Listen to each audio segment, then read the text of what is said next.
So for the Marrow Thieves series, like how did you kind of come up with, or what inspired you for the idea of, you know, the people hunting bone marrow, right? Yeah. Like that really haunting kind of idea. Yeah.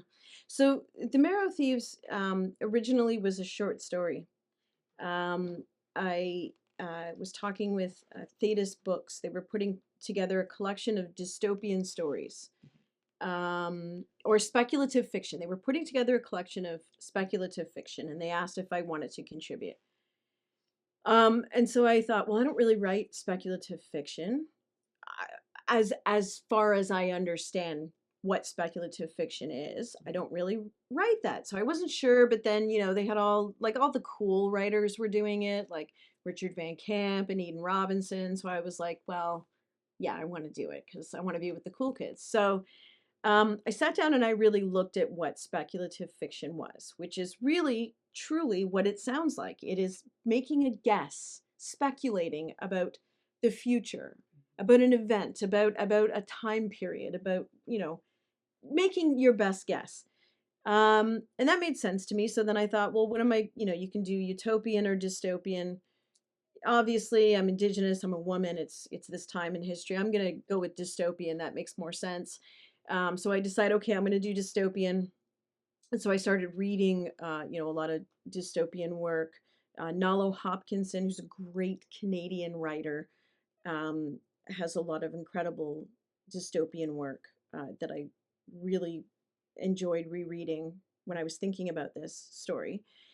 Um, and then I thought, okay, well, I believe these are going to be Indigenous characters, and I believe that these characters are going to be so great and so strong because they are Indigenous that I want to put them in the worst possible situation because I trust that they're going to be able to navigate out of it. And so I really sat down and thought, what is the worst possible scenario that I could imagine for these young Indigenous people? And then I realized that it had already happened. It was residential schools. This is I could not imagine anything worse. And so around that time, when I was coming up with the story, it was when sort of the residential school era was becoming known by Canada at large. Not just in the community. There was all the freedom of information stuff was coming out. The sort of the big expose to the mainstream of residential schools. And so it was in the paper a lot. They had started to find graves and they were talking about what happened. And I remember reading something where they were talking about residential schools and they were saying, is it really genocide? And so they put forward this kind of like a survey for readers. Like, do you think it's genocide? Like it was up for debate, up for discussion, and it was all about the numbers, right? It was about, well, if this many kids went and this percentage were lost, can we really say it's genocide? And it was, kind of softballing the whole remarkable trauma of it. And so I was really angry and so I thought, well, I'm going to write this story and I'm going to make you love these kids because these are not numbers. These are children and I want you to see them. And I don't just want you to see them, I want you to love them. And I don't just want you to love them, I want you to have to run with them. And so it was about, giving that worst case scenario, something that already happened, and then imagining what it is that they were actually taking. What were they taking from communities? And there's so much. Obviously there's a whole world of issues that other people are more qualified and better placed to talk about, but I wanted to talk about the specifics of dreams, and I wanted to talk about what it took to hold on to dreams. Because when you think about it, with these very sometimes incredibly young children alone and taken into these spaces where they were threatened with every imaginable horror in the world, to let go of everything that they were. And we know for a fact that they didn't let go. because we still have our languages, our stories, we still have who we are. So even, tiny children, even in that unimaginable time and place, held on to their dreams. And the only way that they could find the courage to hold on to those dreams is if they were dreaming of us. Because why would they have gone through all of the trauma and danger of holding on to stories and language and ceremony and teachings and kinship if they didn't think that we would be here one day to receive it?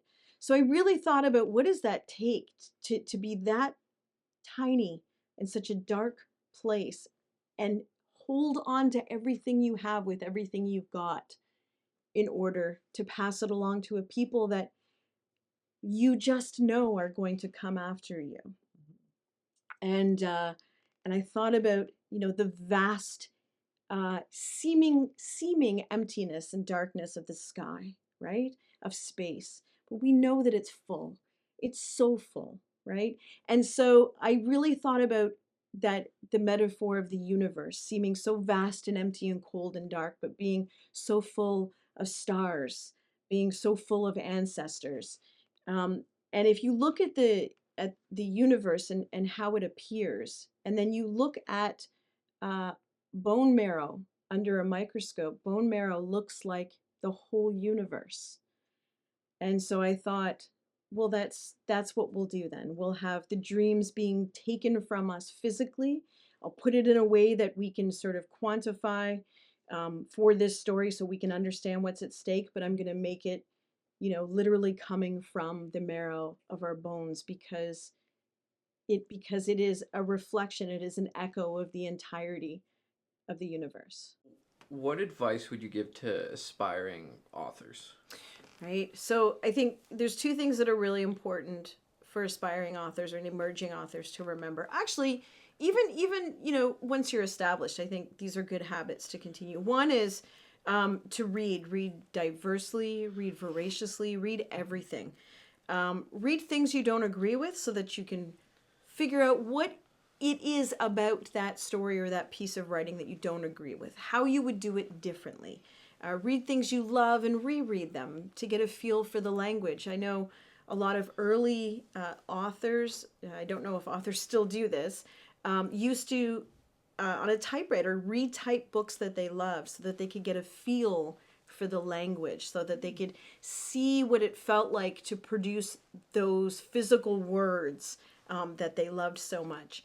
But I think, just read, because it's developing muscles that you can use to create your own work. And it also, this is fuel, right? It's fuel that's going to help propel your own engine, your own story engine, and develop your vocabulary and figure out how to properly structure a sentence, a paragraph, a chapter. I think that's incredibly important. That's how I learned how to write, was through reading thousands of books. And I think the second thing is, don't wait for permission to write. Don't wait for an assignment. Don't wait for a report. Don't wait for a book contract. Just write. I think Lee Miracle, who was a mentor of mine, talked about this a lot. She said, at all times we are surrounded by a storm of story. There are always stories being shouted, sung, whispered around us, and it swirls in a tornado around us. And so the job of a writer is to stand in the center of that storm, and to have the right kind of ear, the right kind of hearing, to hear the individual voices and narratives, and the right kind of reach to pull them in out of the storm.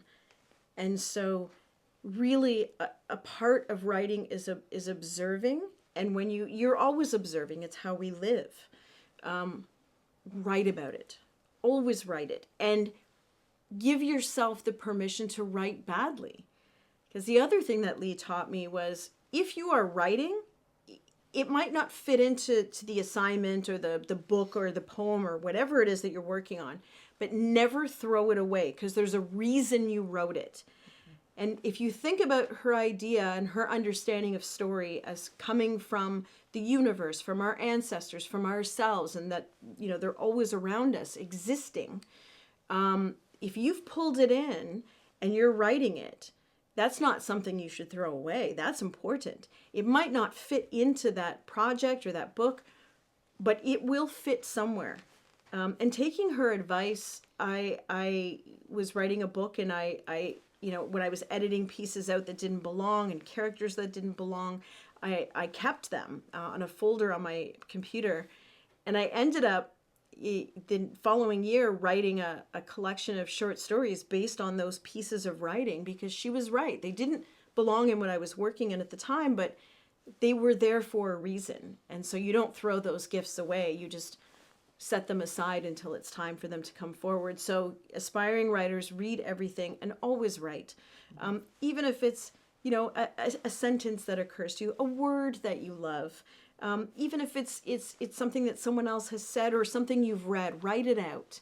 Do that, the physical action of just committing it to a page, and carrying it with you. I think it's really important to not ever stop, because there is no, when you're storytelling, life is a story, right? I mean, we are just a story that the universe is telling.